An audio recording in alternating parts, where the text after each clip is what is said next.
మరొక సమయం దేవుని సన్నిధానంలో మనం ఉండడానికి ప్రభు మనకి ఇచ్చిన శ్రేష్టమైన కృపను బట్టి దేవునికి స్తోత్రాలు చెల్లించుకుంటూ ఈ సమయంలో వాక్య భాగంలోనికి మనం ప్రవేశిద్దామండి. వాక్యాన్ని చదువుకొని మనము వాక్యంలో నుంచి కొన్ని విషయాలు దేవుని సన్నిధానంలో మనం జ్ఞాపకం చేసుకుందాం. ఈ రాత్రి ప్రార్థన కూడుక గనుక ప్రార్థనకు సంబంధించిన అంశాన్ని మనం జ్ఞాపకం చేసుకుందాం. 2వ రాజుల గ్రంథము 20వ అధ్యాయము 1 నుంచి 6 వచనాలను మనము ఈ సందర్భంలో ధ్యానం చేసుకుందామండి. 2వ రాజుల గ్రంథము 20వ అధ్యాయము 1 నుంచి 6 వచనాలు ఈ రాత్రి మనము ధ్యానం చేసుకుందాం. చదువుదాము. 1వ వచనం. ఆ దినములలో హిజ్కియాకు మరణకరమైన రోగము కలుగగా ఆమోజు కుమారుడును ప్రవక్తయునైన యెషయా అతని యొద్దకు వచ్చి, నువ్వు మరణమగుచున్నావు, బ్రతుకువు గనుక నీవు నీ ఇల్లు చక్కబెట్టుకోమని యెహోవా సెలవిచ్చుచున్నాడని చెప్పగా చాలిండి చిని ప్రార్థన చేద్దాం. ప్రేమల తండ్రి, కృపగల దేవందమనైనా ఇంతవరకు పాటలు ఎందుకు తోడుకున్న దేవ, వాక్య భాగంలో కూడా మీరు మాకు తోడుగా ఉండండి. ఈ సమయం ముందునైనా నీ బిడ్డలమైన మాతో మీరు మాట్లాడండి. చదవని లేఖన భాగాన్ని కూడా విరిచి వడ్డించండి. కూడి వచ్చిన ప్రతి ఒక్క బిడ్డ మేము తండ్రి నైనా వినగల చెవులు, గ్రహింపగల హృదయం, అంగీకరించే మనసు, ఆనందించి ఆత్మను దయచేయండి. నిలబడిన దాసుని మరుగుపరచని దాసుని ముఖాంతంలోంచి మీరే మాట్లాడమని సమయాన్ని, స్థలాన్ని మీ చేతులుగా అప్పగించుకుంటూ యేసయ్య నామమును అడిగి వేడుకొనుచున్నాము తండ్రి. ఆమేన్, ఆమేన్. ప్రియమైన బిడ్డలారా, ఈ రాత్రి మనం శ్రేష్టమైనటువంటి మరి దేవుని సన్నిధానంలో పరిశుద్ధ గ్రంథం ఉన్నటువంటి ఒక అంశాన్ని మనం చదువుకోవడానికి, మనము ఇష్టపడడానికి ప్రభు ఇచ్చిన కృపను బట్టి స్తోత్రాలు. ఇక్కడ మనం చూసినట్లయితే హిజ్కియా ప్రవక్తను గురించి, హిజ్కియా రాజును గురించి దేవుడు తెలియజేస్తున్నటువంటి వర్తమానము. హిజ్కియా రాజును బట్టి యెషయా ప్రవక్త ద్వారా దేవుడు ఒక కబురును పంపుతున్నట్టుగా మనం చూస్తున్నాం. ఏం కబురు పంపించాడు? హిజ్కియాకు మరణకరమైన రోగము కలుగగా ఆమోజు కుమారుడును ప్రవక్త అయినటువంటి యెషయా అతని యొద్దకు వచ్చి, నీవు మరణమవుతున్నావు గనుక, బ్రతుకవు గనుక నీవు నీ ఇల్లు చక్కబెట్టుకోమని యెహోవా సెలవిచ్చుతున్నాడని హిజ్కియా రాజుకు యెషయా ప్రవక్త తెలియజేసిన సమాచారాన్ని 1వ వచనంలో మనం చూస్తున్నాం. దేవునికి స్తోత్రం కలుగునుగాక. హిజ్కియాకి మరణకరమైన రోగం వచ్చింది. వ్యాధితో మంచాన పడ్డాడు. వ్యాధితో మంచాన పడ్డటువంటి హిజ్కియా రాజుకు ప్రార్థన చేస్తుంటే దేవుడు కబురు పంపించాడు. ఓ హిజ్కియా, నీ జీవితం చాలు, నీ బ్రతుకు చాలు, ఇక నీవు మరణమవబోతున్నావు, నీ ఇల్లు చక్కబెట్టుకోమని యెషయా ప్రవక్త ద్వారా హిజ్కియాకు కబురు పంపబడింది. నిజమే. ఈ రోజున మన ఒంట్లో బాగోలేనప్పుడు, మన అనారోగ్య పాలైనప్పుడు, మన జీవితం ముగుస్తుందని ఒకవేళ మనకు తెలిస్తే మనం ఏం చేస్తాం? ఇంటిని చక్కబెట్టుకుంటాం. ఇల్లు చక్కబెట్టుకోవడం అంటే అర్థం ఏంటి? ఉన్నటువంటి ఆస్తుపాస్తులను పిల్లలకి పంచివ్వడం. ఏదైనా ఎక్కడైనా దాచుంచితే, ఒకవేళ దాచుంచకపోతే గొడవ లేదు, కానీ బ్యాంకుల్లో కానీ బీరువాలో కానీ ఇంట్లో గొయ్యిదవి గోతులో పెట్టినది కానీ, ఒకవేళ ఎక్కడైనా ఎవరికైనా అప్పు ఇచ్చుంటే అప్పులు కానీ, ఎవరన్నా మనకు డబ్బులు ఇవ్వాల్సి ఉంటే ఇవ్వాల్సిన వారిని కానీ పిల్లల్ని కూర్చోబెట్టి పిల్లల్ని దగ్గర చేర్చుకుని వారందరికీ లెక్కలు చూపించి చెప్తాం అనమాట. అమ్మ నువ్వు ఇది తీసుకో, నాయనా నువ్వు ఇది తీసుకో, నాకు ఇంతే ఆస్తి ఉంది, ఒకవేళ ఆస్తి లేకపోతే అప్పులున్నాయి, నాకు ఇంతే అప్పులు ఉన్నాయి, నేను చనిపోయిన తర్వాత నేను తీర్చలేదని వారందరూ వచ్చి మీ మీద పడి మిమ్మల్ని ఇబ్బంది పెట్టకుండా ఇప్పుడే చెప్తున్నానని ఏం చేస్తారంటే కుటుంబం అంతా చదువుకుంటారు. తెలిస్తే ఏం తెలిస్తే? మరణము తెలిస్తే, మనం ఎప్పుడు చనిపోతామని తెలిస్తే, ఇంకా 2 రోజులు నువ్వు చనిపోతావన్నప్పుడు హిజ్కియా ప్రవక్త దేవుడు పంపించాడు కబురు. నువ్వు చనిపోబోతున్నావు, నువ్వు మరణం అవుతున్నావు కనుక, బ్రతకు కనుక నీ ఇంటిని చక్కబెట్టుకొని దేవుడు హిజ్కియా ప్రవక్తకు వర్తమానాన్ని పంపించాడు. దేవుడు చెప్తాడు, ఇవన్నీ మనకి చెప్తాడు. మనం ఎలా జీవించాలో, ఎలా బ్రతకాలో చెప్పిన దేవుడు. ఎప్పుడు చనిపోతామో, ఎప్పుడు మనము ఈ లోకాన్ని విడుస్తామో దేవుడు చెప్తాడు. కానీ మనం వినలేమంతే. ఏం చేయలేము, మనం వినలేం. చాలా విషయాలు విన్నాం మనం.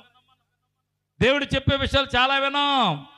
మంచి మార్గంలో నడమంటే నడం, శ్రేష్టమైన జీవితాన్ని జీవించమంటే నడం, లోకాన్ని విడిచిపెట్టండి, లోకంతో సంబంధం ఉండకూడదురా మీకు అంటే మనం వినాం. కానీ హిజ్కియా విన్నాడు కనుక, హిజ్కియా వింటాడు కనుక యెషయా ప్రవక్త వచ్చి హిజ్కియాకి చెప్పినట్టుగా మనం చూస్తున్నాం. నువ్వు మరణం అవుతావు, నువ్వు బ్రతకవు కనుక నీవు ఇంటిని చక్కబెట్టుకో. ఈ రోజున చాలా ఇల్లు చక్కగా లేవండి, చక్కబెట్టుకునే పరిస్థితులు లేవు. చాలా కుటుంబాలలో శోధనలు ఉన్నాయి, ఇరుకులున్నాయి, ఇబ్బందులు ఉన్నాయి. వారి ఇంటిని చక్కబెట్టుకునే పరిస్థితులు వారు లేరు. ఎందుకంటే వారు దేవునితో నడవడం లేదు కనుక. దేవునితో నడిస్తే దేవుడు చెప్తాడు నువ్వు ఎలా చక్కబెట్టుకోవాలి, ఎలా చదివించుకోవాలి. దేవుని ఎడలు నువ్వు ఉంటే దేవుడు నీకు తెలియజేస్తాడు. దేవునితో గడుపుతుంటే దేవుడు నీకు తెలియజేస్తాడు. ఈ రోజున చాలా మంది కుటుంబాల్లో చక్కని జీవితాలు లేవండి. నిజంగా లేవండి, నిజంగా లేవు. అందరి జీవితాల్లో, అందరి కుటుంబాల్లో, ఈ లోకంలో జీవించేవారి కుటుంబాల్లో చక్కగా జీవించే జీవితాలు లేవని సత్యాన్ని మనం జ్ఞాపకం చేసుకోవాలి. 2వ వచనం చదువుదామండి. 2వ వచనం చదవండి. ఎవరో హిజ్కియా,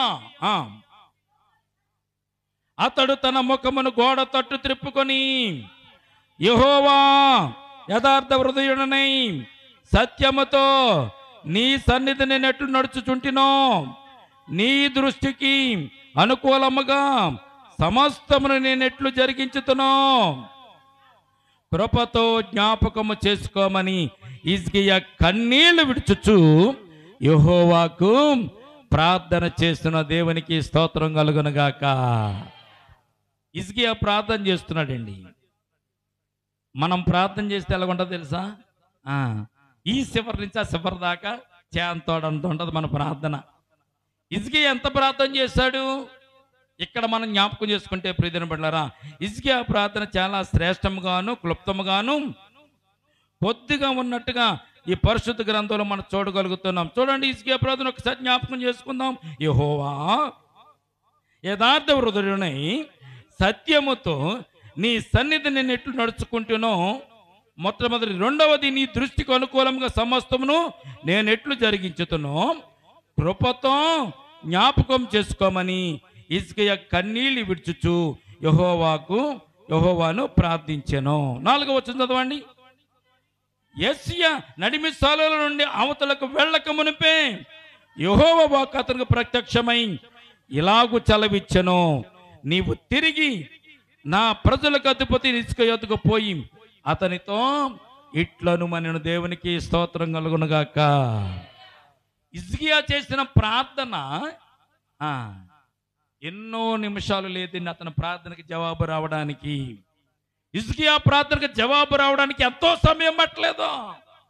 మందిరంలో ఉన్నటువంటి రాజదర్బార్లో రాజ్యంలో ఉన్నటువంటి రాజు అయినటువంటి హిజ్కియా మంచం మీద ఉండగా అతను పడక గదిలోనికి వెళ్ళి పడక గదిలో సమాచారం చెప్పి యెషయా ప్రవక్త తిరిగి నడిమిసాలకు వచ్చేసరికి దేవుని వాక్కు మరలా తిరిగి యెషయాకు ప్రత్యక్షమే. యెషయా చెప్తాను, వెళ్ళి మరలా వెనక్కి, యెషయా వెళ్ళిపోవద్దా, వెనక్కి వెళ్ళు అన్నాడు. ఎందుకు వెళ్ళమన్నాడు? హిజ్కియా చేసిన ప్రార్థన, కన్నీటి ప్రార్థన దేవునిని కదిలించి వేసింది. దేవునికి స్తోత్రం కలుగునుగాక. నీ ప్రార్థన యథార్థవంతమైనదైతే, నీ ప్రార్థన సత్యమైనదైతే, నీవు దేవునితో నడుస్తూ దేవునితో గడుపుతూ కన్నీరు విడిచి నువ్వు ప్రార్థన చేస్తే ఆ ప్రార్థన దేవుడు ఆలకిస్తే నీకు జవాబులు రోజులు నెలలో కాదండి, నిమిషాలు. రోజులు నెలలో కాదు, నిమిషాలు. ఎంత సమయం తక్కువ అంటే ప్రియజనబడరా, మనం చేస్తే 119వ కీర్తన అంతా చేస్తాం మనం. కానీ హిజ్కియా చేసిన ప్రార్థన ఎంత ఉందో తెలుసండి? 117వ కీర్తన ఎంత అయితే ఉందో అంతే 2 ముక్కల ప్రార్థన చేశాడండి. 118వ కీర్తన చాలా, 117వ కీర్తన చాలా చిన్నది. బైబిల్ గ్రంథంలో అన్నింటిలో కీర్తనలు అన్నింటిలో కూడా 117వ కీర్తన చిన్నదే. 2 వచనాలు ఉంటాయి, 2 చరణాలు ఉంటాయి. 119వ కీర్తన 760 వచనాలు ఉంటాయి. ప్రియజనబడ్డారు, మన ప్రార్థన ఎలాగ ఉంటుందంటే శాంతాడ ఉంటుంది. లేనిపోని అన్ని తెలుసుకుంటూ వస్తాం, లేనిపోని మనం తొడుగుకుంటూ వస్తాం. కానీ హిజ్కియా చేసిన ప్రార్థన ఒక్కసారి మనం జ్ఞాపకం చేసుకుంటే అతను అంటున్నాడు, యెహోవా యథార్థ హృదయుడనై సత్యముతో నీ సన్నిధి నేను ఎట్లు నడుచుకుంటునో, నీ దృష్టికి అనుకూలంగా సత్యమును నేను ఎట్లు జరిగించుతునో కృపతో జ్ఞాపకము చేసుకోమని హిజ్కియా ప్రార్థన చేశాడు, 3 ముక్కలే చేశాడు. దేవునికి స్తోత్రం కలుగును గాక. ఈ 3 మాటల్లో దేవునికి చాలా ఇష్టమైపోయింది అంటే ప్రియదినబడారా. చూడండి, మన ప్రార్థనలో ఎవరైనా ప్రార్థన చేస్తే ఏమంటాం మనం? చాలా విశ్వాసంతో చేస్తున్నాడండి, నమ్మకంతో చేస్తున్నాడండి, భక్తితో చేస్తున్నాడండి, ఉపవాసంతో చేస్తున్నాడండి. అబ్బో, ఆయన ప్రార్థన చేస్తే రోజులు తడబడి నెలల తడబడి ప్రార్థన చేస్తున్నాడని అని వారికి బిరుదులు ఇస్తూ ఉంటాం మనం. అంతేనా? ఇంకేమైనా ఉంటామండి? కానీ దేవుడు ఒక వ్యక్తిని గురించి, తన ప్రార్థన గురించి దేవుడు చెప్పినటువంటి మాట మనం చూస్తే మనకు ఆశ్చర్యం వేస్తుంది ప్రియమైన బిడ్డలారా. దేవుడే చెప్పాడు. హోషేయ గ్రంథము 12వ అధ్యాయము 3వ వచనం ఒకసారి చూడండి. దేవుడు చెప్పినటువంటి వ్యక్తి ఆశ్చర్యమైనటువంటి ప్రార్థన చేశాడంటండి, అద్భుతమైన ప్రార్థన చేశాడంట. 750వ పేజీ తీయండి. హోషేయ గ్రంథము 12వ అధ్యాయము 3వ వచనం చూస్తే దేవుడు చెప్పినటువంటి సాక్ష్యం, చాలా మంది గురించి దేవుడు సాక్ష్యం చెప్పాడు.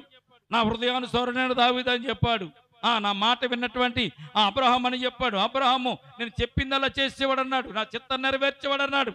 కానీ ఇక్కడ చూడండి, 12వ అధ్యాయం 3వ వచనం చదివినట్లయితే ఇక్కడ ఏం రాయబడింది? తల్లి గర్భమందు తన సహోదరుని మణిమని పట్టుకునేను. అండర్లైన్ చేసుకోండి. మగసిరి గలవాడై అతడు దేవునితో పోరాడెను, దూతతో పోరాడి జయమునొందెను. చాలని దేవునికి స్తోత్రం కలుగును గాక. యాకోబు యొక్క ప్రార్థన ఎలాగుందంటే మగసిరి గలవాడే ప్రార్థించాడు. మగసిరి గలవాడే. చాలాసార్లు మనం చెప్తా ఉండండి, ఒక వ్యక్తిని పొగడాలంటే, వ్యక్తిని గౌరవించాలని మరి మగసిరి గలవాడు అది బలవంతుడు రా, సత్యవంతుడు రా, మగతనం ఉన్నవాడు రా అంటారు. చూసారండి మనం ప్రియమైన బిడ్డలారా. దేవుడు చెప్తున్నాడండి యాకోబుని గురించి, మగసిరి గలవాడై యాకోబు ప్రార్థించను. ఎలా ప్రార్థించాడు? దేవుని కాళ్ళు పట్టుకున్నాడు. దేవుడు ప్రత్యక్షమైతే దేవుడు కాళ్ళు పట్టుకుని దేవుడిని వదిలిపెట్టకుండా ప్రార్థన చేశాడండి. నువ్వు దీవించునైనా దీవించాడు, నేను దీవించను అంటున్నాడు దేవుడు. నువ్వు దీవిస్తేనేగా నిన్ను విడిచిపెట్టినాడు. తెల్లారిపోతుంది, నన్ను వదిలిపెట్టు అంటే యాకోబు వదిలిపెట్టడం లేదు. వెంటనే దేవుడు తుంటి నరం మీద కొడితే కాలు తుంటుదైపోయింది, అయినా కానీ వదిలిపెడతా లేదు. అప్పుడు అన్నాడు దేవుడు, నేను నిన్ను దీవిస్తున్నాను యాకోబు అన్నాడు. దేవునికి స్తోత్రం కలుగును గాక. ఈ రోజున మన ప్రార్థన మగసిరి కలిగినటువంటి యాకోబు ప్రార్థనలాగా మనకు ఉండాలి. హిజ్కియా చేసిన ప్రార్థనలాగా ఉండాలి. హిజ్కియా చేసిన ప్రార్థన చాలా శ్రేష్టమైన ప్రార్థన చేస్తాడు ప్రియమైన బిడ్డలారా. హిజ్కియా అంటున్నాడు, ఏమన్నా తెలుసండి? యథార్థ హృదయమునై సత్యముతో నీ సన్నిధిని నేను ఎట్లు నడుచుకుంటున్నాను, జ్ఞాపకం చేసుకో దేవుడా అని తెలియజేస్తున్నాడు. రెండవది, సత్యముతో నేను ఎలాగ జీవించాను, ఎలాగ నడుచుకున్నాను జ్ఞాపకం చేసుకోమన్నాడు. మూడవది, సమస్త విషయములలో నేను ఎట్లు నడుచుకుంటున్నాను జ్ఞాపకం చేసుకోమని హిజ్కియా ఇక్కడ ప్రార్థన చేస్తున్నాడు. ప్రియమైన సమస్తమును నేను ఎట్లు జరిగించుతున్నాను, నీ దృష్టికి అనుకూలముగా సమస్తము నేను ఎట్లు జరిగించుతున్న, కృపతో నన్ను జ్ఞాపకం చేసుకోమంటే దేవునికి చాలా ఇష్టమైపోయిందంట. దేవునికి స్తోత్రం కలుగును గాక. మనం ఎలాగ ప్రార్థన చేస్తున్నాం? మనము దేని మీద మనసు ఉంచుతున్నాం? మనం యథార్థమైనటువంటి జీవితాన్ని జీవిస్తున్నామా, లేకపోతే ఈ లోకములో మనము కలిసిపోతున్నామా? ఒక్కసారి మనం జ్ఞాపకం చేసుకుంటే యోబు భక్తుడు ఒక మాట అంటున్నాడు 31వ అధ్యాయంలో. యోబు భక్తుడు 31వ అధ్యాయంలో 24వ వచనంలో ఒక మాట అంటున్నాడు. దయచేసి ఆ వాక్యం చదువుతాం చూడండి. యోబు గ్రంథంలో నుంచి ఒక మాట మనం చదువుదాం. యోబు గ్రంథంలోనికి రండి, ఇది మూయకుండాను.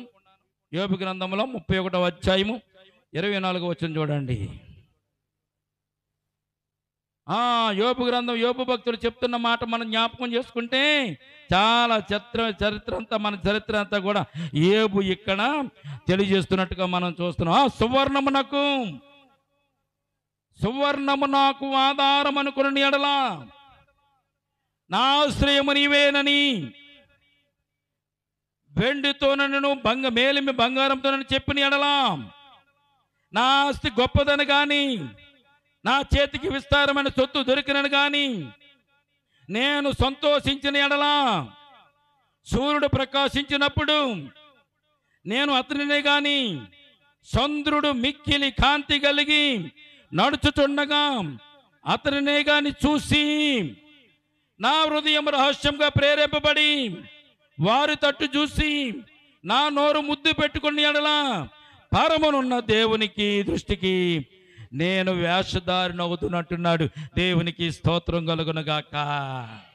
మన బ్రతుకు యథార్థంగా ఉందా అని మనం ప్రశ్న వేసుకుంటే ఇక్కడ చెప్తున్నాడండి యోబు గ్రంథం అలా మన జీవితం యథార్థంగా లేదంట. ఏమని చేస్తారంటే అండి, సువర్ణము నాకు ఆధారం అనుకుని ఎడలా, నా ఆశ్రము నీవే అని మేలిమి బంగారంతో చెప్పిన ఎడలా. బంగారం వేసుకునేవారు కానీ, బంగారం కొనుక్కునేవాళ్ళు కానీ, బంగారం దాచుకునేవారిని కానీ మనం చూసినప్పుడు వాళ్ళు ఏమనుకుంటారంటే, అబ్బో నాకు ఇంటి నిండా బంగారం ఉంది, నాకు చాలా బంగారం ఉంది అనుకుంటా ఉంటారంట. ఆ బంగారం చూసి వాళ్ళు ఏమనుకుంటారంట, నీవే నా ఆస్తి అనుకుంటారంట, నీవే నా ఆశ్రమం అనుకుంటారంట, నీవే నాకు ఆధారం అనుకుంటారంట. బంగారం ఆధారం అవుద్దా మనకి? అవదా? బంగారం ఆధారం కాదండి, మనకు ఆధారమైనది ఎవరో? దేవుడే మనకు ఆధారం. ఆయన నిత్య దుర్గము, ఆయన సత్యమైన వాడు, నిన్ను నన్ను కాపాడగలిగిన వాడు, సత్యవంతుడైన దేవుడే మనకు ఆధారం. దేవునికి స్తోత్రం కలుగును గాక. ఇది యథార్థమైన జీవితం అంటారా? అందుకే యోబు అంటున్నాడు ఇక్కడ, నీవు నాకు సువర్ణము నాకు ఆధారం అనుకుని అనలా. ఎందుకమ్మా అంత బంగారం కొనుక్కుంటున్నావు, దేనికన్నా ఉపయోగించుకోవచ్చు? అదేంటండి అయ్యగారు, బంగారం అంటే మేము ఎందుకు కొనుక్కుంటున్నాం అనుకున్నాం. బంగారం అంటే మాకు ఆశ లేదండి. బంగారం ఉందనుకోండి, పిల్లలు చదువుకున్నారు, పెళ్ళిళ్ళు అవుతాయి, ఎప్పుడైనా అవసరం వస్తే దానిని తాకట్టు పెట్టుకుని డబ్బులు తెచ్చుకుని ఉపయోగించుకుంటా, వాటిని నేను తెచ్చుకున్నానండి అంటారా. బంగారం దేనికి ఉపయోగం మనకి? బంగారం దేనికి అవసరం? నువ్వు దేవుడి మీద ఆధారపడుతున్నావా, బంగారం మీద ఆధారపడుతున్నావా, ఉద్యోగం మీద ఆధారపడుతున్నావా, వ్యాపారం మీద ఆధారపడుతున్నావా? నువ్వు దేని మీద ఆధారపడితే నీకు లాభం కలుగుతుంది? ఒక ఆయన డబ్బు బాగా సంపాదించాడంట. డబ్బు బాగా సంపాదించి డబ్బు అంతా ఇంట్లో పెట్టుకున్నాడంట. ఎవరన్నా దొంగ కొడతాడని భయమేసి గుర్రకా వండి పెట్టుకున్నాడంట. గుర్రకా వండి పెట్టుకున్న తర్వాత అతనికి ఆలోచన వచ్చిందంట, నేను రాత్రి కాల సమయం ముందు నిద్రపోయినప్పుడు మొత్తుగా ఒకవేళ వాడు కర్ర తీసుకుని వచ్చి రాడ్డు తీసుకొచ్చి నా నెత్తి మీద కొట్టి నా డబ్బుని కనుక దోసుకెళ్ళిపోతే ఎలాగా అని ఆడు ఎలాగ వెళ్తున్నాడు ఏంటో మెలుకు గుండి చూస్తున్నాడంట. వాడిని గుర్రకాను పెట్టుకున్నాడు, బాగానే ఉంది. ఆడు ఒకవేళ రాడ్డు తీసుకొచ్చి నెత్తి పగల కొట్టి ఆడే ఎత్తుకుపోతే ఏం చేయాలి అని వాడి కోసం కాపలా కావచ్చు ఈడు మెలుకుగా పట్టున్నాడంట. ఇంకెందుకు గురకావాడు? సరేలే, ఈడు వల్ల మనకు లాభం లేదని ఒక మంచి కుక్కని, జాతి కుక్కని తీసుకొచ్చి కొనుక్కొచ్చాడంట. డబ్బులు ఎక్కువ పెట్టి ₹1,00,000 పెట్టి తీసుకొచ్చాడంట. తీసుకొచ్చి దానికి అన్ని ఈడే చేస్తున్నాడు, దానికి కావాల్సిన అన్ని ఈడే చేస్తున్నాడు. ఇంకా దానికి ఉపయోగం ఉంది. కానీ అదేం చేస్తున్నాడు, రాత్రులు పడుకున్నాక వీడికి మంచి గాఢ నిద్ర వచ్చిన తర్వాత గాలికి ఏదన్నా చెట్లు ఊగినా, గాలికి ఏదన్నా ఆకులకి రాలి కింద పడ్డా ఇది బౌమని ఉరుగుతుందండి. ఇది వీడికి ఏమవుతుంది? బౌమని మురుగుతుంది. నిద్రపోయాడు పక్కన కుక్క మురుగుది ఏమవుతుంది? ఇందులో డబ్బులు ఎక్కువ పెట్టి కొనుక్కొచ్చాడేమో, వీడికి ఏమైపోయిందని నిద్రాభంగం కలుగుతుందంట. రాత్రి అంతా నిద్ర లేదు, తెల్లారి కళ్ళు మంటలు, తలకాయ పోటు, ఓరి దేవుడా యేసయ్యా రక్షించినైనా అంటున్న మొదలు పెట్టాడంట. నీ బంగారం నీకు ఆధారం కాదా? ఆధారం ఎవరు నీకు? దేవుడే నీకు ఆధారం అన్న సత్యాన్ని నీవు జ్ఞాపకం చేసుకోవాలి. దేవునికి స్తోత్రం కలుగునుగాక. నా ఆస్తి గొప్పదని కానీ, నా చేతికి విస్తారమైన సొమ్ము దొరికినని కానీ నేను సంతోషించిన ఎడలా ఏమవుతాడంటే వాడు వేషధారి అవుతాడంట. ప్రియమైన పట్ల జ్ఞాపకం చేసుకోండి. నువ్వు దేని చూసి నువ్వు విర్రవీగుతున్నావో, దేని చూసి నువ్వు గర్వపడుతున్నావో, అన్నిటికంటే మించింది దేవుని యొక్క కృప. ఏది ఇచ్చినా కానీ దేవుని కృపేనండి. మన ప్రార్థన యథార్థమైన ప్రార్థనగా ఉండాలి, సత్యమైన ప్రార్థనగా ఉండాలి, అలాగే సమస్త విషయములలో దేవునికి ఇష్టమైనదిగా ఉండాలి. ప్రియమైన బిడ్డలారా, అందుకే హిజ్కియా ప్రార్థన చేస్తే దేవుడు వెంటనే నడిమిసాలకు వెళ్ళేసరికి యెషయా ప్రవక్తతో మరలా ఏం చెప్తున్నాడు దేవుడు? యెషయా ఆగా అన్నాడు. ఏనైనా ఇంకేదైనా మర్చిపోయినా హిజ్కియాకి చెప్పడానికి? లేదు లేదు లేదు. హిజ్కియా ప్రార్థన చేస్తున్నాడు అంటండి. ఏం ప్రార్థన చేస్తున్నాడు హిజ్కియా?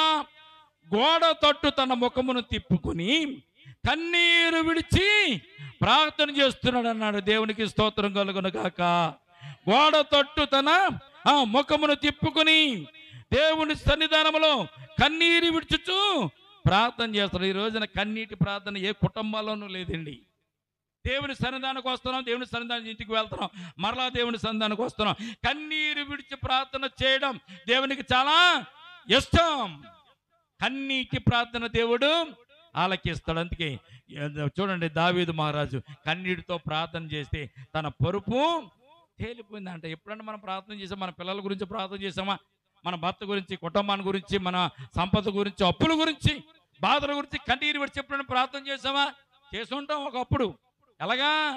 ఏదన్నా అప్లోడ్ వస్తాడన్నప్పుడు, లేకపోతే కష్టాలు ఎక్కువైపోయినప్పుడు, భర్త కొట్టినప్పుడు, భార్య తిట్టినప్పుడు, ఎవరన్నా మనల్ని బయట దూషించినప్పుడు ఊరికనే కన్నీళ్ళు వచ్చేస్తాయి మనకి.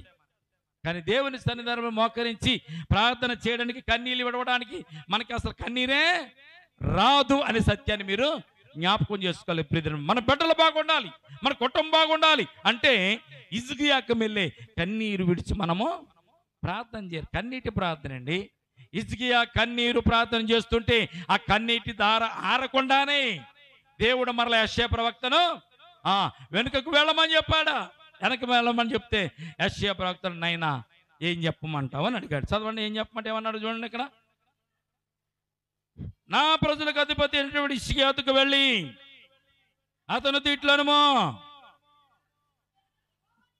దావీదునకు దేవుడికి యెహోవా సెలవిచ్చినది ఏమనగా, నీవు కన్నీళ్ళు విడిచితో చూచితిని, నీ ప్రార్థన అంగీకరించి ఉన్నాను, చాలండి నేను నిన్ను బాగు చేసేదని అంటున్నాడు దేవుడు. దేవునికి స్తోత్రం కలుగును గాక. అప్పుడు యెషయా ఏమన్నాలి? ఏంటి ప్రభువా, మాట మారిస్తే బాగోదుగా, నువ్వేమన్నావు? సత్యమైన వాడువు, నిత్యమైన వాడువు, యథార్థవంతుడు, నీ మాట తప్పని మనమ చెప్పని వాడువు కదా. ఇదేంటి ప్రభు, ఇప్పుడు వెళ్ళి హిజ్కియాతో మాట చెప్తే ఏం బాగుంటుంది? ఏం బాగోదు, నేను అన్ని బాగుంటాయి వెళ్ళి అన్నాడు దేవుడు. యెషయా ప్రవక్త చెప్తున్నాడా? అప్పుడే నువ్వు చనిపోతావని చెప్పి, అప్పుడే దేవుడు నిన్ను కాపాడుతాడు, నువ్వు బ్రతుకుతావని చెప్తే ప్రవక్త ఏమనుకుంటాడు, మనం ఏమనుకుంటాం? ప్రియమైన బిడ్డలారా, యెషయా ప్రవక్త అలాగేనైనా అని వెళ్ళి హిజ్కియాతో మరలా చెప్పడానికి వెళ్తున్నాడు. దేవునికి స్తోత్రం కలుగును గాక. ఎందుకంటే రహస్యంగా ప్రేరేపింపబడినటువంటి వాటిని చూసి మనము ముద్దు పెట్టుకుంటూ, వాటిని చూసి మనం ఆరాధిస్తున్నటువంటి సందర్భాలు భూమి మీద అనేకమైనవి మనకు ఉన్నవి. యోబు గ్రంథంలో మనం చూసినట్లయితే వేషధారణ గురించి అనేకమైన విషయాలు బైబిల్ గ్రంథంలో మనకు రాసి ఇచ్చినట్టుగా మనం చూస్తున్నాం. 26వ వచ్చి 27వ వచ్చిన చూడండి, 27వ వచ్చిన చూడండి, 26 చదవండి ఒకసారి. సూర్యుడు ప్రకాశించినప్పుడు నేను అతనినే గాని, చంద్రుడు మిక్కిలి కాంతి కలిగి నడుచుచుండగా అతని నేను గాని చూసి నా హృదయమందు రహస్యంగా ప్రేరేపింపబడి వారి తట్టు చూసి నా నోరు ముద్దు పట్టుకుని అనలా, పరమున్న దేవుని చూసి నేను వేషధారుని అవుతును, అది న్యాయాధిపతుల చేత శిక్షణ ఉందదగిన నేరం అవుతుందని చెప్తున్నాడు ఇక్కడ యోబు. దేవునికి స్తోత్రం కలుగును గాక. యథార్థమైన జీవితం అంటే ఎలా ఉండదు తెలుసని? బయట ఒకటే ఉండాలి, లోపల కూడా ఒకటే ఉండాలి. దేవుడు చూసినప్పుడు ఒకటి, దేవుడు చూడనప్పుడు ఒకటి ఉండకూడదు.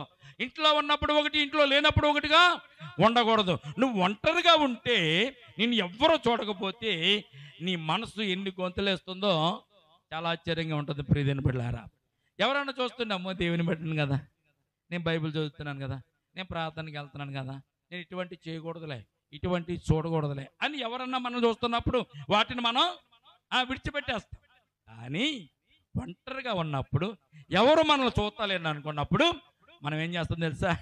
మన అసలు బ్రతుకు బయటకు వచ్చేస్తూ ఉంటుంది. ప్రియమైన బిడ్డలారా, ఇక్కడ యోబు చెప్తున్నాడు ఏమని? 26వ వచనం మనం చూస్తే, సూర్యుడు ప్రకాశించినప్పుడు నేను అతనినే గాని, చంద్రుడు మిక్కిలి కాంతి కలిగి నడుచుచుండగా అతనినే కానీ చూసి ముద్దు పెట్టుకుంటే, పొద్దున్న ఇంట్లోంచి బయటకు వస్తారు సూర్యుని చూసి అంటారు, అంటారమ్మా అంటారు. చంద్రుడు చూసినబ్బా చాలా బాగున్నాడు అమ్మ, చంద్రుడు చాలా అందంగా ఉన్నాడు అమ్మ, నేను ముద్దు పెట్టుకుంటాను. ప్రియమైన బిడ్డలారా, ఇది దేవునికి యథార్థమైన జీవితము కాదు. నువ్వు దేవుని దృష్టిలోనే నీతిమంతుడిగా ఉండాలి, యథార్థమంతుడిగా ఉండాలి. చాలా మంది పిల్లల మీద, ఒరే చిన్నోడా నేను లేచాను రా, వెళ్ళరా, గమ్మనరా, కంటి ముందుకు రా, కంటి ముందుకు రా, వెళ్ళరా, నా ఎదురుకుండా నిలబడు, నిద్రపడా, ఓకే నువ్వు వెళ్ళి ఈరోజు అంతా నాకు శుభం కలుగుతుంది. కొడుకుని చూస్తే శుభం కలుగుతుందా? పిల్లలు చూస్తే శుభం కలుగుతుందా? ఇవన్నీ దేవుని దృష్టికి వేషధారణతో సమానము. ఇది దేవుని దృష్టికి శాపకార్థముగా సమానం. చూడండి, న్యాయాధిపతి దగ్గర నేరమగుని ఉంటున్నాడు దేవుడు. దేవునికి స్తోత్రం కలుగునుగాక. అమాసాలు కానీ, పొలంలు కానీ, పున్నములు కానీ, ఎదురు కానీ, శకునాలు కానీ, సోది కానీ నువ్వేది చెప్పించుకుని నువ్వు ఎటువంటి దానివండి? దేవుని వాక్యం తెలుస్తుంది. ప్రియమైన బిడ్డలారా, నువ్వు వేషధారు వాగుతావు, వేషధార తరం నీలో ఉంటుందని బైబిల్ తెలియజేస్తుంది. ఈ రోజున మనం వేషధారులుగా ఉన్నామా, యథార్థవంతులుగా ఉన్నామా? అందుకే హిజ్కియా ప్రార్థన చేస్తున్నాడు. ప్రియమైన బిడ్డలారా, హిజ్కియా చేస్తున్న 3 ముక్కల ప్రార్థన అంతే. అతడు తన ముఖమును గోడ తట్టు తిప్పుకొని, యెహోవా యథార్థవంతుడనై సత్యముతో నీ సన్నిధి నేను ఎట్లు నడుచుకుంటున్నాను, నీ దృష్టికి అనుకూలంగా సమస్తం నేను ఎట్లు జరిగించును, ఒక్కసారి జ్ఞాపకం చేసుకో ప్రభువా అన్నాడు హిజ్కియా. అది దేవునికి ఇష్టమైంది. ఈ రోజున మన ప్రార్థన దేవునికి ఇష్టంగా ఉందా అంటే మన ప్రార్థన దేవునికి ఇష్టముగా లేదు. దేవుడు ఏం కోరుకుంటున్నాడంటే మనలో సత్యాన్ని ఆయన కోరుకుంటున్నాడు అండి. సత్యమును ఆయన కోరుకుంటున్నాడు. చూడండి, యోహాను రాసినటువంటి 3వ పత్రిక 4వ వచనం చూద్దాం ఒకసారి. యోహాను రాసిన 3వ పత్రిక 4వ వచనం చూడండి. నా పిల్లలు సత్యమును అనుసరించి నడుచుకుంటున్నారని వినుట కంటే నాకు ఎక్కువైన సంతోషం ఇంకేముంది, చాలండి. ఏమంటాడు దేవుడు? నా పిల్లలు సత్యమును అనుసరించి నడుచుకుంటున్నారు అన్నటువంటి మాట నా చెవులకి ఎంతో ఇంపుగా ఉంటుంది అంటున్నాడు దేవుడు. దేవునికి స్తోత్రం కలుగును గాక. సత్యం అంటే అబద్ధం ఆడకుండా జీవించడం, సత్యం అంటే హృదయంలో నుంచి యథార్థముగా మనము మాట్లాడడం, ఎదుట ఒక రకంగా లోపల ఒక రకంగా మనం ఆలోచించకుండా ఉండడం, ఏదైతే చెప్పామో దానినే మనం నెరవేర్చేలాగా ఉండడం, ఏదైతే మన హృదయంలో ఉంటుందో దానినే బయటకు మనము పలకడం. సత్యం అంటే అది దేవునికి చాలా ఇష్టమైందంట. ఉద్యోగం కోసం కానీ, వ్యాపారం కోసం కానీ, డబ్బు కోసం కానీ, ఆస్తిపాస్తుల కోసం కానీ, ఒకవేళ నువ్వు ఒకవేళ మాట తప్పుతున్న వరకు అది సత్యమైనటువంటి జీవితం కాదు, యథార్థమైన జీవితం కాదు, దేవునికి ఇష్టమైన జీవితం అది కాదు. నువ్వు ఇంట్లో అయినా బయట అయినా ఒకేలాగా ఉండాలి, గుడిలోనైనా ఇంటి దగ్గరైనా ఒకేలాగా ఉండాలి. గుడిలోకి వచ్చినప్పుడు ముసుకేసుకుని చక్కగా బైబిల్ తీసుకుని వాక్యాలు చదువుకుంటూ, ప్రభువా నీవంటే నాకు ఇంకా ఎవరు లేరు నైనా, నీవే నా దేవుడు, నీవే నా రక్షకుడు, నీవే నన్ను కాపాడు వాడవని చెప్పి ఇక్కడ పలికేసి ఇంటికి వెళ్ళిపోయి మరలా టీవీ ముందు కూర్చున్నా, సెల్ ఫోన్ ముందు కూర్చున్నా, దేవునికి ఇష్టంగానే అన్ని చూసిన దేవుడు ఎలాగ నిన్ను క్షమిస్తాడు, దేవుడు ఎలాగ నిన్ను రక్షిస్తాడు, దేవుడు ఎలాగ నిన్ను దీవిస్తాడు. ప్రియబడారా, వేషధారణ నీలో ఉంటే దేవుడు నిన్ను రక్షించాడు అనేటువంటి విషయాన్ని ఈ రాత్రి కాల సమయం జ్ఞాపకం చేసుకోవాలి. హిజ్కియా వేషధారణ చేయడం లేదండి, న్యాయంగా నడిచాడు, న్యాయంగా బ్రతికాడు. అందుకే దేవుడు అంటే మగసిరి గలవాడై యాకోబు ప్రార్థన చేశాడు, మగసిరి గలవాడై. చూడండి, ఇక్కడ రాజు కూడా హిజ్కియా కూడా ప్రార్థన చేశాడని పరిశుద్ధ గ్రంథం మనకు తెలియజేయబడుతుంది. కనుక సత్యం అంటే యేసు ప్రభువే. సత్యం అంటే ఎవరండి? యేసు ప్రభువే. యేసు ప్రభువును అనుసరించుటే సత్యమును అనుసరించుట. నేను లోకాన్ని అనుసరిస్తానండి. లోకంలో చాలా ఉన్నాయండి. నాకు ఆధార్ కార్డు కావాలి, నాకు డోక్రా గ్రూప్లో డబ్బులు కావాలి, నాకు అప్పులు ఇచ్చేవాళ్ళు కావాలి. నేను లోకంలో ఉండకపోతే కుదరదండి. ప్రభు ఆదివారం మాత్రం నీ దగ్గరికి వస్తాను, శనివారం రాత్రి కూడా నీ దగ్గరికి వస్తాను, మిగిలిన అన్ని రోజులు కూడా నేను లోకంలోనే తిరుగుతాను. నాయన నన్ను క్షమించినైనా, నన్ను మన్నించినైనా, ఏమైనా నువ్వు క్షమించగలిగిన వాడు కదా, ఇది కృపాయుగం కదా, క్షమించు ప్రభు అంటే దేవుడు క్షమించడా? క్షమించడు. ఎన్ని రోజులు నువ్వు దేవునికి దూరంగా ఉంటావా అన్ని రోజులు దేవుడు నేను మంచాన పట్టించి మరలా ఇంటి దగ్గర కూర్చోబెట్టి ప్రార్థన చేసేలాగా దేవుడు చేస్తాడు. ప్రియమైన బిడ్డలారా, సత్యమును అనుసరించడం అంటే దేవునికి చాలా ఇష్టం. మనం ఎవరినో అనుసరిస్తాం తెలుసండి? సినిమా యాక్టర్, నాకు మంచి చీర కట్టు, బాగుంది చీర బాగుంది, చందన బ్రదర్స్లో అమ్ముతున్నారంట, అది బొమ్మనాలో అమ్ముతున్నారంట, మనం వెళ్దాం సిఎన్ఆర్లో అమ్ముతున్నారంట. ఆ చీర భలే కట్టుకుంది నా సీరియల్లో చీరలు చూసి మనం సంతోషపడుతున్నామా? వారిని అనుసరించడం కాదు మనం అనుసరించేది. ఎవరిని అనుసరించాలి? దేవునిని అనుసరించాలి, దేవుని సత్యాన్ని అనుసరించాలి, దేవునితో మనం ఉండాలని బైబిల్ గ్రంథం మనకు తెలియజేయబడుతుంది. ప్రియమైనప్పుడు ఈ రోజున మొన్న రోజున గత 3 నెలల క్రితం రిలీజ్ సినిమాకి వెళ్ళి ప్రాణాలు పోగొట్టుకున్నారు. తల్లి ప్రాణాలు పోగొట్టుకుంది, కొడుకు హాస్పిటల్లో పాలైపోయాడు. అంత అవసరమా? నువ్వు ఎవరిని అనుసరించాలి? లోకాన్ని కాదా, దేవుని అనుసరించాలి. దేవుని అనుసరిస్తే దేవుడు నిన్ను కాపాడుతాడు. దేవునికి స్తోత్రం కలుగును గాక. కనుక ప్రియమైన బిడ్డలారా, మనము ఈ రాత్రి కాల సమయంలో దేవుని సన్నిధానంలో ఉండాలి, దేవునితో మనం నడవాలి. ప్రియమైన బిడ్డలారా, దేవుని భయభక్తులు కలిగి జీవించాలి, యథార్థంగా జీవించాలి. హిజ్కియా ప్రార్థన దేవునికి ఇష్టమై దేవుడు ఏమేమి చెప్పాడు ఒకసారి మనం జ్ఞాపకం చేసుకుందాం. చదవండి ఒకసారి. ప్రార్థించిన యెషయా నడిమిసాలకు 4వ వచనం చూడండి. యెషయా నడిమిసాలలో నుండి అవతలకు వెళ్ళక మునిపే యెహోవా అతనికి ప్రత్యక్షమై ఇలాగ సెలవిచ్చెను. యెషయా పోలే, వెనక్కి తిరిగి వెనక్కి వెళ్ళు. చెప్పొచ్చావు కదా, నువ్వు చచ్చిపోతావని చెప్పొచ్చావు కదా, ఇంటిని చక్క పెట్టుకోమని చెప్పావు కదా, సరే ఏమైనా నేను మరలా అతడు కన్నీరు విడిచి ప్రార్థన చేస్తున్నాడు హిజ్కియా. ఆ ప్రార్థన నాకు ఇష్టమైంది కనుక నీవు వెనకకు తిరుగు.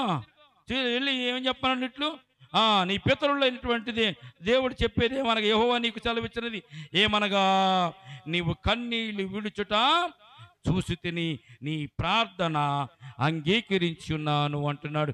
దేవునికి స్తోత్రం కలుగునుగాక. కన్నీటి ప్రార్థన దేవుడు చూస్తే ఆ ప్రార్థన నీకు అంగీకరిస్తాడు. మన జీవితంలో జరగనటువంటి కార్యాలు కూడా ఉండొచ్చు, సంవత్సరాల తరబడి పేరుపోయి ఉండొచ్చు, కానీ నువ్వు కన్నీరు విడిచి ప్రార్థన చేస్తే, దేవుని సముఖం ముందు ప్రార్థన చేస్తే, సెకండ్లో దేవుడు నీ కార్యాలన్నీ కూడా దేవుడు నెరవేర్చేస్తాడనమాట. ఎన్ని నిమిషాలైంది హిజ్కియా ప్రార్థన చేసి? మా అయితే 1 నిమిషం అయి ఉంటుంది. నడిమిశాలలోకి వెళ్ళడానికి పెద్ద టైం ఏం మాటదో. హిజ్కియా పడుకున్న పొరంలో ఉన్నటువంటి ఆ యొక్క మందిరంలో నుంచి నడిమిశాలకు వచ్చేసరికి దేవుని స్వరము మరలా దేవుని ఆజ్ఞ తిరిగి వచ్చేసింది. ఇదిగో నిన్ను ఏమని చెప్తున్నా తెలిసింది, నీ ప్రార్థన నేను అంగీకరించున్నాను, నేను నిన్ను బాగు చేసేదను అని చెప్తూ ఇక్కడ మాట, నేను నిన్ను బాగు చేసేదను, 3వ దినమున నీవు యెహోవా మందిరమునకు ఎక్కి పోదువు. దేవునికి స్తోత్రం కలుగునుగాక. అంటే చనిపోయేటటువంటి వ్యక్తి, మరణకరమైన రోగం వచ్చిన వ్యక్తి హిజ్కియా ఎన్నో రోజుల్లో స్వస్థపరుస్తారన్నాడండి? 3 రోజులు. ఏ రోగం వచ్చినా 3 రోజులు తగ్గుతుందమ్మా. అందులో మరణకరమైన రోగం అని చెప్పబడింది బైబిల్లో. మొదటి వచనంలో మేము ఏం చేశారు? 20 వచనంలోను 20 అధ్యాయం మొదటి వచనంలో ఏం చూసాం? మరణకరమైన రోగం హిజ్కియాకి రాగా. మరణకరమైన రోగం వస్తే చలాలు ఎన్ని పెట్టాలి, ఎన్ని యాంటీబయాటిక్లు ఇవ్వాలి, ఎన్ని రోజులు మంచం మీద పెట్టాలమ్మో, నువ్వు లిక్తే కుదరదమ్మో, చలాలు ఎక్కుతున్నా నీకు యాంటీబయాటిక్ కావాలి ఇన్ఫెక్షన్ రాకుండా. నువ్వు బయటకు వెళ్తే ఐసీయూలో పెట్టాలి నేను, అప్పుడు కదా బాగుపడేది. కానీ దేవుని కృప ఎంత అద్భుతంగా ఉండో తెలుసండి. 3 దినాల్లో మరలా నువ్వు ఎక్కడికి వెళ్తా? రాజ్యానికి కాదు, యుద్ధానికి కాదా, మందిరంలోకి వెళ్తా.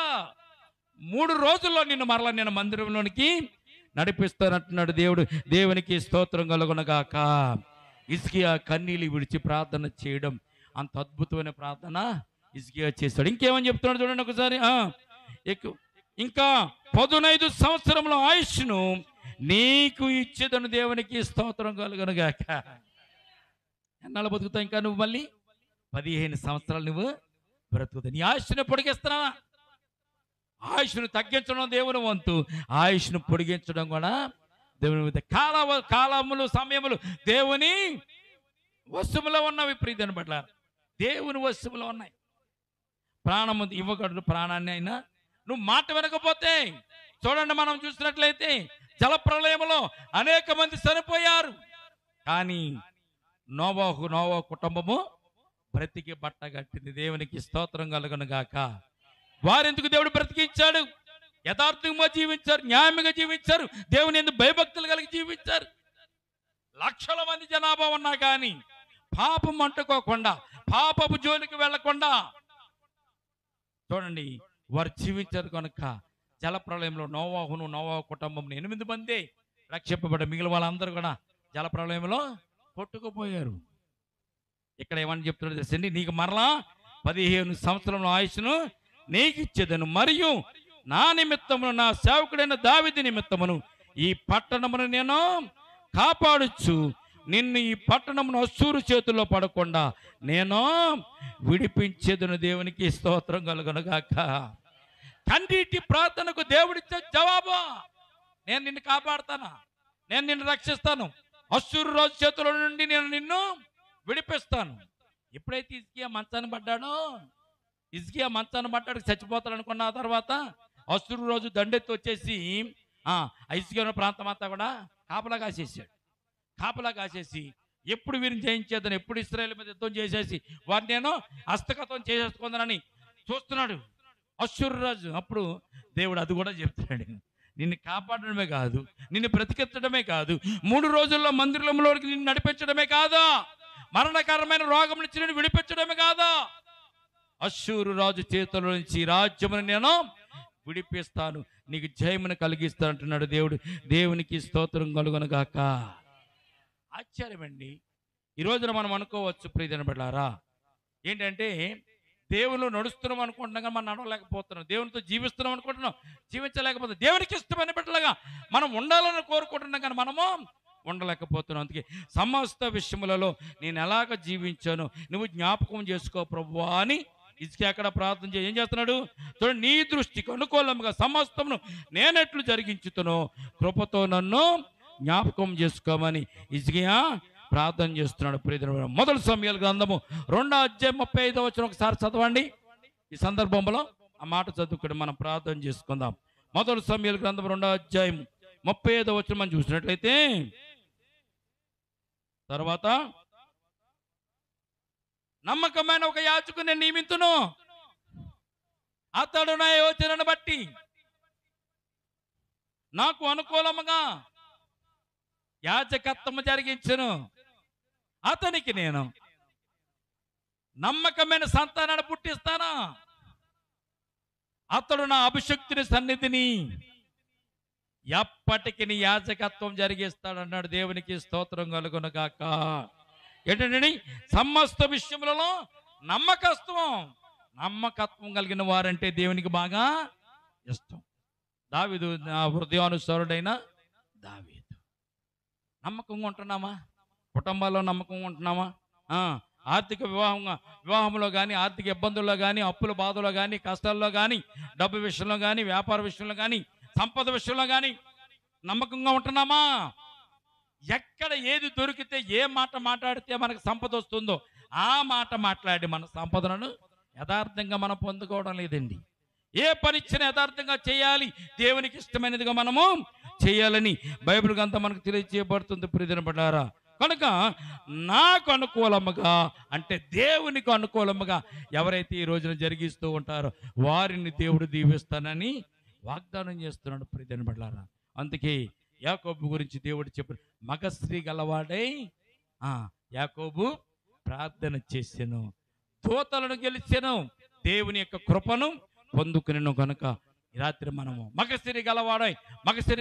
మగసిరితనంతో దేవుని యందు భయభక్తులతో అలాగే యథార్థముతో సత్యముతో సమస్త విషయములలో దేవునికి అనుకూలముగా మనము ప్రార్థన కనుక చేయగలిగితే ప్రియమైన బిడ్డలారా, దేవుడు ఆ ప్రార్థన మనల్ని ఆలకించి మనకు రావాల్సిన ఆశీర్వాదాలు దేవుళ్ళు మనకు దయచేస్తాడు. అటు రీతిగా ఈ రాత్రి మనము కూడా హిజ్కియా ప్రార్థనకు వెళ్ళి, యాకోబు ప్రార్థనకు వెళ్ళి, మన ముందున్న భక్తులు చేసిన ప్రార్థనకు మనం ప్రార్థించి దేవుని యొక్క కృపను, దేవుని యొక్క ఆశీర్వాదం పొందుకుందాం. ఈ మాటలు దేవుడు దీవించి మనలను ఆశీర్వదించును గాక. ఆమేన్ ఆమేన్. తండ్రి కృపకల దేవాందమునైన ఈ రాత్రి ప్రభుని బిడ్డలమైన మాతో మాట్లాడినందుకు స్తోత్రాలు తండ్రి. హిజ్కియా ప్రార్థన ఆలకించిన దేవా, హిజ్కియా కన్నీటి ప్రార్థన ఆలకించిన దేవా, వెంటనే సెకండ్లలో ప్రభు జవాబిచ్చిన గొప్ప దేవా, కన్నీటి ప్రార్థన చూసి నేను ప్రభు ఆనందించేవాడు, కన్నీటి ప్రార్థనకు నన్ను శివయోగ్య దేవుడవు. మా కన్నీరు ప్రభునైనా మేము కార్చుచూ మేము ప్రార్థించినప్పుడు తండ్రి మా ప్రార్థన ఆలకించి జవాబునిచ్చి గొప్ప దేవుడవునైనా. ఈ లోకంలో ప్రభునైనా లోకము గురించి మేము ఏడుస్తున్నాము కానీ ప్రభువా, నేను నీ సన్నిధానం మా కుటుంబాల కోసం కానీ, మా బిడ్డల కోసం కానీ, మా బిడ్డల భవిష్యత్తు గురించి కానీ, నైనా మా భవిష్యత్తు గురించి కానీ, నైనా మా రక్షణ గురించి కానీ, నైనా పరలోక రాజ్యం గురించి కానీ ప్రభువా మేము కన్నీరు విడవలేకపోతున్నాము. నైనా ఈ రాత్రి నేను ప్రభువా మీరు మాకు జ్ఞాపకం చేసుకున్నందుకే స్తోత్రాలు తండ్రి. కన్నీటి ప్రార్థన అన్ని సమస్యల నుంచి విడుదల కలిగిస్తుందని ఈ రాత్రి మాకు తెలియజేసిన దేవానికే స్తోత్రములనైనా. మా జీవితాలలో ప్రభువా తొలగిపోని శ్రమలు, కరిగిపోని వేదనలు, ఇదిగో ఆర్థిక ఇబ్బందులు ఇవన్నీ కూడా ప్రభునైనా వాటిని భరిస్తూనే ముందుకు వెళుతున్నాం కానీ కన్నీటి ప్రార్థన మేము చేయలేకపోతున్నాం తండ్రి. మేము కన్నీటి ప్రార్థన చేస్తే, కన్నీటితో మేము ప్రార్థిస్తే మా కండ్ల వెంబడి కన్నీరు కారుతూ ఉంటే నైనా చూసి ఆనందించే దేవుడు కాదు నైనా. మా ప్రార్థనకు జవాబిచ్చేవాడువు, మా ప్రార్థనకు జవాబిచ్చే నైనా ప్రభువా మమ్మల్ని లేవనెత్తగల గొప్ప దేవుడు నీవే. ఈ రాత్రి నేను ప్రభు నీ బిడ్డల మనమేమో ప్రభువా ఈ లోకంలో తిరుగుతూ లోకంలో బ్రతుకుతూ మా జీవితాలను గడిపేసుకుంటున్నామో యథార్థత లేదు నాయనా, సత్యం లేదు తండ్రి, నీకు అనుకూలమైన జీవితం మాత్రం లేదు ప్రభువా. అందుకే ఈ రాత్రి మీరు మాతో మాట్లాడారు తండ్రి. ఈ రాత్రి నీ బిడ్డలమైన మేము నీ మాటలు విన్నటువంటి మేము నైనా నీ స్వరమును విన్న మేము నీ వాక్యమైనటువంటి మేము ప్రభు ఈ రాత్రి కాల సమయం మందు మా బ్రతుకులు మార్చుకోవడానికి కృప చూపించండి. అయినా మా బ్రతుకుల్లో మార్పు దయచేయండి తండ్రి. గత సంవత్సరాలన్నీ కూడా అలాగే గడిపేస్తాము నైనా. ఈ 2025 సంవత్సరం అన్నా తండ్రి, నిద్రామత్తులు వదిలి లోకంలో తిరగడం మానవేసి నీ పాదాల చెంత నీ సన్నిధానంలో కన్నీరు విడిచి మా కుటుంబాలను బాగు చేసుకోవడానికి, మా బిడ్డలను బాగు చేసుకోవడానికి, ఆర్థికపరమైన ఇబ్బందుల నుంచి మేము తొలగింపబడడానికి నైనా నీ కృప దయచేయమని ఈ రాత్రి కాల సమయంలో ప్రార్థిస్తున్నాము తండ్రి. సంఘాన్ని జ్ఞాపకం చేసుకోండి, సంఘ బిడ్డలు జ్ఞాపకం చేసుకోండి. ఈ రాత్రి నేను ప్రభువా మీరు మాతో మాట్లాడినందుకు స్తోత్రాలు తండ్రి. రానటువంటి బిడ్డలందరితో కూడా మీరు మాట్లాడండి తండ్రి. నైనా ఏ కోరికలుండి ఏ అవస్థలుండి నీ సన్నిధానం విడిచిపెట్టారో తండ్రి, ఏ అక్కరతలుండి ఏ అవస్థలుండి ప్రభువా లోకం వైపు చూస్తూ వారు నీ సన్నిధానంలోనికి రాకుండా మానేస్తారు. ఈ రాత్రి నేను ప్రభు వారితో మీరు మాట్లాడండి తండ్రి. నామకార్థమైన జీవితం నీకు ఇష్టం కాదునైనా, యథార్థమైన జీవితం నీకు ఇష్టమైనదని ప్రభువా మీరు మాతో మాట్లాడినందుకు స్తోత్రాలు తండ్రి. యథార్థ హృదయుడిని నేను ఎట్లా జీవించానో యెహోవా జ్ఞాపకం చేసుకో తండ్రి, జ్ఞాపకం చేసుకొని హిజ్కియా ప్రార్థించినప్పుడు యథార్థమైన హృదయాన్ని చూస్తావు తండ్రి. సత్యముగా నేను ఎట్లు జీవించుతానో నన్ను ఒక్కసారి దర్శించమన్నప్పుడు ఆ సత్యాన్ని నువ్వు కనుగొన్నావు తండ్రి. సమస్తమనికి అనుకూలముగా నేను ఎలాగ నడుచుకున్నానో జ్ఞాపకం చేసుకోమన్నప్పుడు హిజ్కియా నడుచుకున్న నడవడిక నీకు ఇష్టమైంది ప్రభువా. ఈ రాత్రి మా జీవితాల్లో కూడా ప్రభువా నీకు ఇష్టమైనవిగా ఉండడానికి, యథార్థమైనవిగా ఉండడానికి, సత్యమైనవిగా ఉండడానికి నైనా ఇదిగో మమ్మల్ని మేము సరిదిద్దుకోవడానికి నైనా, మమ్మల్ని మేము సరిదిద్దుకుని సన్నిధానంలో కన్నీటితో మేము ప్రార్థించడానికి అయినా నీ కృప మాకు దయచేయండి తండ్రి. ఇప్పుడు వచ్చిన సంఘాన్ని, సంఘ బిడ్డలు మీరు జ్ఞాపకం చేసుకోండి. ఎవరైతే నీ మాటలు వింటున్నారో తండ్రి, విన్నట్టు వారందరూ కూడా ప్రభు వారి కుటుంబాల గురించి, వారి బిడ్డల గురించి, వారి భవిష్యత్తు గురించి, వారి చదువుల గురించి, వివాహాల గురించి, వారి ఉద్యోగాల గురించి, వ్యాపారాల గురించి కన్నీరు విడిచి వారు ప్రార్థించుకుని నీ వద్ద నుంచి మేలులు పొందుకున్న భాగ్యం వారికి కూడా దయచేయండి. నైనా ఈ రాత్రి ప్రభు నీ బిడ్డలందరూ కూడా జ్ఞాపకం చేసుకోండి. నీ బిడ్డలందరినీ కూడా మీ చేతులకు అప్పగించుకుంటున్నాం తండ్రి. విన్నటువంటి ప్రతి ఒక్క బిడ్డ ప్రభు నీలో దీవించబడాలి, ఆశీర్వదించబడాలి. అటు సత్యమైన జీవితం, యథార్థమైన జీవితం, నమ్మకమైన జీవితం, నిన్ను అనుసరించే జీవితం వారికి దయచేయండి తండ్రి. ఈ రాత్రి ప్రభునైనా నీ బిడ్డలందరినీ, సంఘం అందరినీ కూడా ప్రభు మీరు దీవించి ఆశీర్వదించండి. నేను కూడి వచ్చిన ప్రతి ఒక్క బిడ్డ జ్ఞాపకం చేసుకోండి. ఈ సమయం ముందు వారి ఇంటికి వచ్చుండగా నీ సన్నిధాన ఆశీర్వాదం వారి గృహంలో వచ్చండి. రేపటి దినమున మరలా నీ సన్నిధానంలో పాలు పంపులు పొందేంత వరకు మీ కాపుతల దయచేయండి. వారి బిడ్డలను దీవించండి, వారి కుటుంబాలను దీవించండి, వారికి ఉన్న సంపదను దీవించండి, వారు చేస్తున్న చేతి పని దీవించండి, ఉద్యోగాలను దీవించండి, వ్యాపారాలు దీవించండి. ఆర్థిక పరమైన ఇబ్బందులన్నింటినీ కూడా తొలగించి నేను ప్రభా మేలుతో వారిని నింపండి. ముఖ్యంగా ప్రభా వారు పొందుకున్న రక్షణ ప్రభు వారు కొనసాగించుకునేలాగా మీ ఆత్మను ప్రభు వారికి దయచేసి మీ ఆత్మ చేత వారిని నింపమని ఈ రాత్రి ప్రార్థిస్తున్నాం తండ్రి. మీ సన్నిధానంలో సంపూర్ణ సంతోషం, ఆనందం కలదన్నావు కనుక నాయన అటు ఆనందాన్ని, సంతోషాన్ని సమయం వందు నీ బిడ్డల కుటుంబాలలో, నీ బిడ్డల హృదయాల్లో మీరు ఉంచండి.